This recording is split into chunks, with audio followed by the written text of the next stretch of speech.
transpired between President Uhuru Kenyatta and his deputy William Samoei Ruto.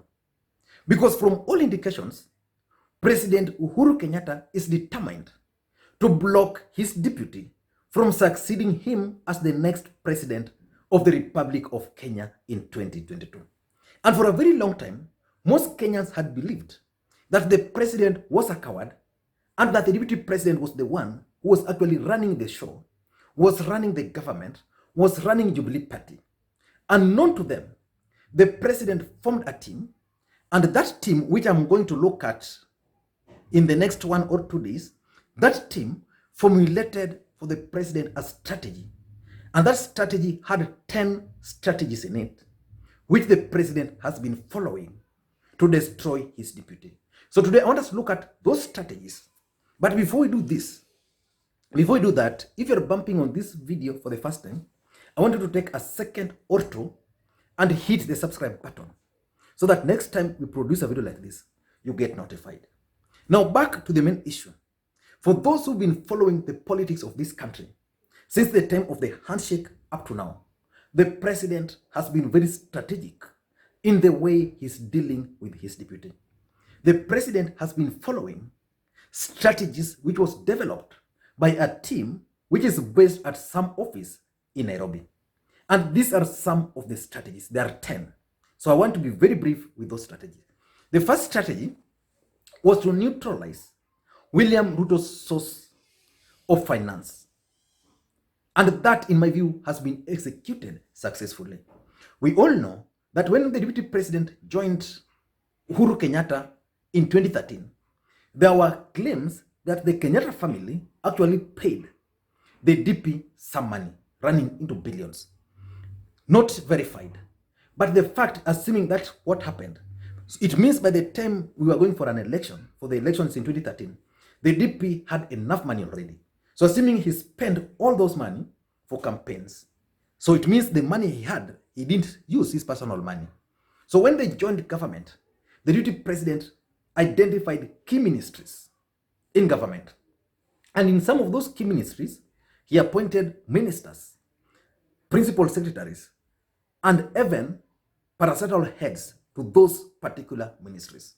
And the strategy of these guys was to cut off the source of finance. So they identified these ministries, and those allies of the DPs were kicked out. Talk of pipeline, talk of Kenya Power, talk of even agriculture, where the former minister Bet was removed. All those were geared towards neutralizing his source of funding, because these guys realized late that the DP was already prepared and ready for any election, because he learned one lesson, that in politics, in Kenyan politics, you needed money. So he embarked on accumulating that money for the purposes of 2022 elections. So up to now, the allies of the DP were removed from parastatals, they were removed from ministries. Some are even likely to go in the next few weeks. So that was the first strategy. And indeed, if you are doubting, I want to take you to Mombasa a few weeks ago. One guy was distributing foodstuffs donated by the deputy president. The fact of the matter is that guy is a William Ruto's ally. He raised the money and bought those foodstuffs and donated on behalf of the DP. What happened? The guy was arrested. You don't know what is going to happen to the guy next. Probably he's going to be arrested again, or the KRA are going to start following him. But the fact is, the strategy has been remove them. Once you are done with those who are in government, then intimidate the people who are likely to fund the DP. So that's number one, neutralize source of financing. Number two was to dismantle William Ruto's political network across the country and even globally. Let's begin globally. Globally, who are William Ruto's friends? I can mention two. One of them is Yoweri Museveni, who is very close to him. Who is the second one? Omar al-Bashir. Bashir gone, so by that, no, that's done.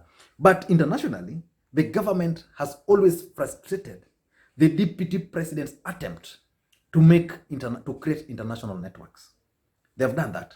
When he went to Chatham, he had to cut short his trip.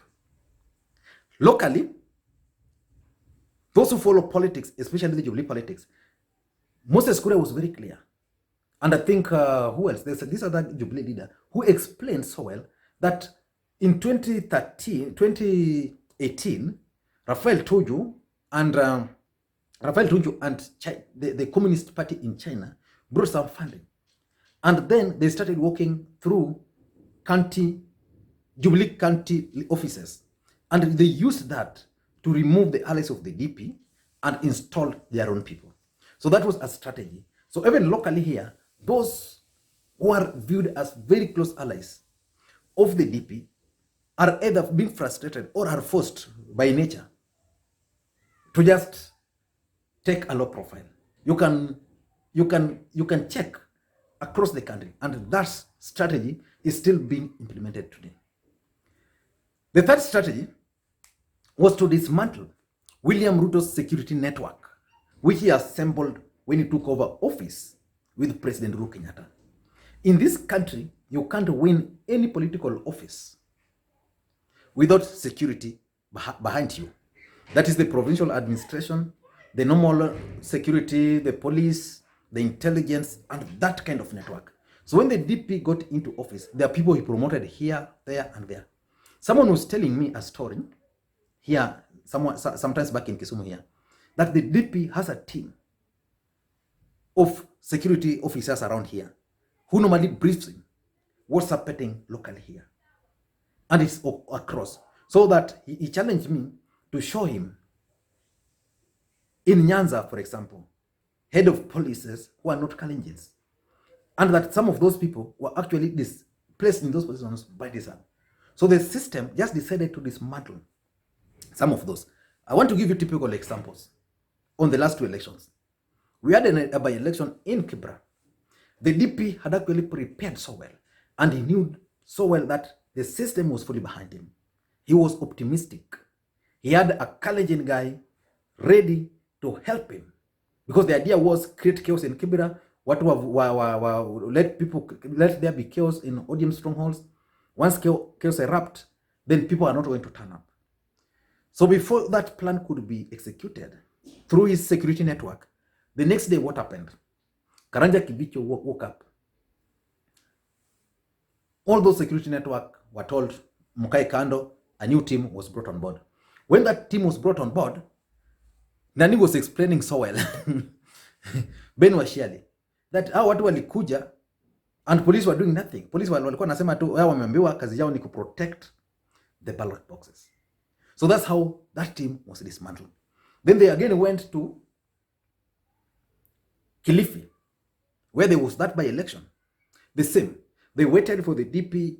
He planned everything. His security team was ready to execute that Ganda by-election. What happened? A day to that, all those security team were told, Nyinyi, mkae kando. A new team was brought on board. So basically what these guys are doing, they are trying to identify security officers who are allied to the DP. And those networks are being dismantled. Number 4 is to paint the DP as the most corrupt individual in this country. And that one is not in dispute. Today, if you ask a small kid, a class 2 pupil, who is the most corrupt individual in this country, his chances of telling you the DP are so high. Why? Of course, the DP has scandals, and that's common with all other politicians. There's nothing which can explain how someone like Kipchumba Murkomen, who was elected as senator just a few years ago, didn't have what you can call a vehicle. In 6 years, Murkomen now has a chopper. Murkomen has fleece. His account is running into billions. So all these politicians we see around, they have scandals. They know how to make money. So what happens is that the government decided to start a war on corruption. The war on corruption, the intention was to expose those scandals. Like now we're talking of the dam, the Aror Dam, where billions of shillings were lost. You talk of many others. So the idea was to paint the DP and his team as some of the most corrupt individuals in this country. And so far, I think they succeeded in that, because you ask anybody who is the most corrupt individual, they'll tell you it's the DP, or maybe they might not know. So that's another strategy. Number 5 was to target the governors who are allied to the DP. So we have how many governors in this country? 27. How many are in Jubilee and how many are in ODM? So they did their own test and they identified this one is allied to the DP. This one is allied to the system. This one is allied to Raila Odinga. So they identified them. You go to Nyanza, how many governors were allied to the deputy president? Okoth Obado was allied to the deputy president. What happened to him? Cases. Of course, there was that unfortunate incident of Sharon Otieno. But forget about that. That's might not be related to this. I want to relate what's relatable. Corruption. Even as late as last week, one of his house was being taken over by EACC. You go locally there, he has so many cases, some of his petrol stations, because he was allied to the DP. Now that he's not allied to the DP, I hope and think that some of those things will not happen. But now go to Kiambu. What happened to Waititu? Waititu was removed. Why? Waititu was removed simply because he was allied to the DP. He was singing the loudest amongst the supporters of the DP in central Kenya. Remember, this was the governor who was representing President Uhuru Kenyatta as the governor for President Uhuru Kenyatta, but still was singing the song for the deputy president. So Waititu gone. What about Sonko? Problem. Nairobi County gone. Okay, there's the Laikipia guy, but I'm not sure whether that case will end, how it's going to end, but I don't think it's very, very important for them. Number 6 is the overhaul of the cabinet. If you look at the cabinet changes which have happened in this country since the handshake, there was something which they used to test whether you are loyal to the president or you are not loyal to the president. Those who survived and are still there, their time is also coming. By the time we are going to 2022 election, most allies of the deputy president and the cabinet shall have gone. Rashid Echesa, gone. Of course, you can blame him also partly, but again, he was one of those vocal supporters of the DP. How many of them have gone? Several. How many are going? I'm sure when the next reshuffle is executed in the next few days, or the next few weeks, some of them will go. So that. Number 7 was the parliamentary leadership. And that was the biggest headache for these people. The deputy president was controlling parliament, he was controlling the Senate, both by numbers and by perception. So the plan was hatched. Bring on Kalonzo Musyoka, bring on Raila Odinga, bring on ANC team. Then experiment this at the Senate. At the Senate, simple. ODM had numbers. So Jubilee Uhuru Kenyatta and his team just needed to bring few members. So basically, NASA had 26. So they just needed a few members. So once they managed, because the Senate is a bit complex, once they managed, so they effected those changes. Kipchumba Murkomen, gone. Susan Kihika, gone. Who else? Professor Kithure Kindiki, gone.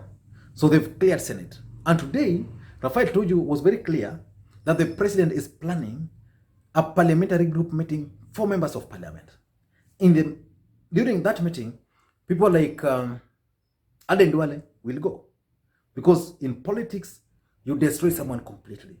Leaving Aden Duale in that office will be counterproductive for the president and his team. I've seen so many people urging the president to actually just spare Aden Duale. In politics, there's no sympathy. The moment you will spare Aden Duale and they go into a meeting to discuss certain parliamentary issues in the dark or in the night, Duale will definitely report. So Duale will go. Ben Washiali is going. People like Kimani Ichung'wah, who are the chair of the budget committee, all those people, Moses Kuria, all of them are going to go. So overhaul of the Senate and Parliament leadership. The 8th strategy was to take control of Jubilee Party. Again, that was a difficult task for this team. But how are they going to execute it? Taking control of Jubilee Party was one way of crippling the DP. The DP had banked on being the automatic presidential candidate. So by using threats, intimidation, they have managed to force the National Management Committee.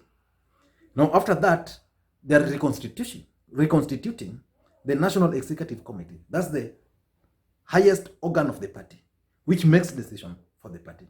And once that will be reconstituted, then even the DP can be expelled from the party. So now they control the party.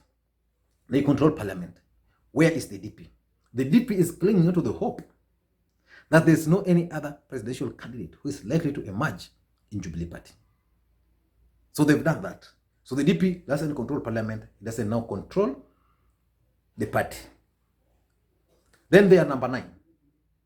Negative media coverage. The DP has been in the media for a long time, controlling the narrative. And because in politics, publicity is good, whether bad or right. But if you read what's coming out in the media, they portray the DP is a bad light. Take, for example, the issue of food. They poison food in Kikuyu constituency. How is it? Is it a good thing? The DP and his team are defending it. But of course, even if they defend it, look at it strategically. The government issued a directive that nobody else should distribute food. Now, this food was distributed, but the deputy president is saying for him, they had a structure of how they are going to distribute food. So which structure is this? And who are these members who defied the government? So basically, it means tomorrow, the government can decide to go to Kikuyu constituency and round up the alleged church members, village elders who participated in that illegal distribution of food. And they can't run away from it. Already, I saw somewhere that the owner of the vehicle is related to Kimani Ichung'wah, and the police had actually put a public notice for him to be arrested. Yeah. And lastly, number 10 is to isolate the DP. And of course, that one began earlier. And so far up to today, the DP is an isolated man. He's not with Raila Odinga. The DP is not with President Uhuru Kenyatta. The DP is not with Musalia Mudavadi. He's not with Moses Wetangula. He's just a sole one-man army, if you like. But again, as part of the strategy to isolate the DP, there's a narrative which these guys are saying that the DP worked with Moi. And by the time they parted ways, Moi didn't want to see him. Then this guy went and worked with Raila Odinga. By the time he was parting ways with Raila Odinga didn't want to see him. He's currently working with President Uhuru Kenyatta. And by the time, before the end of their term, Uhuru Kenyatta doesn't want to see him. So basically, they are trying to say that there's a problem. And that problem lies with the DP. So in my view, those are the 10 strategies which this team has crafted. The team is already are already working, and they're in office somewhere in Nairobi. Probably tomorrow, or if I get time, I'll try and dig into the details about that particular team. Thank you guys, and please help me do one thing. Create interactions for this video. How do you do it? Please share this video to your friends. Just share. It doesn't cost anything. If you're on WhatsApp, just click share now. If you're on Facebook, just click share now. If you're on Twitter, share it. Just share this video. And the best one, also just drop for me your comments. So I want you to help me create interactions. And have a good day.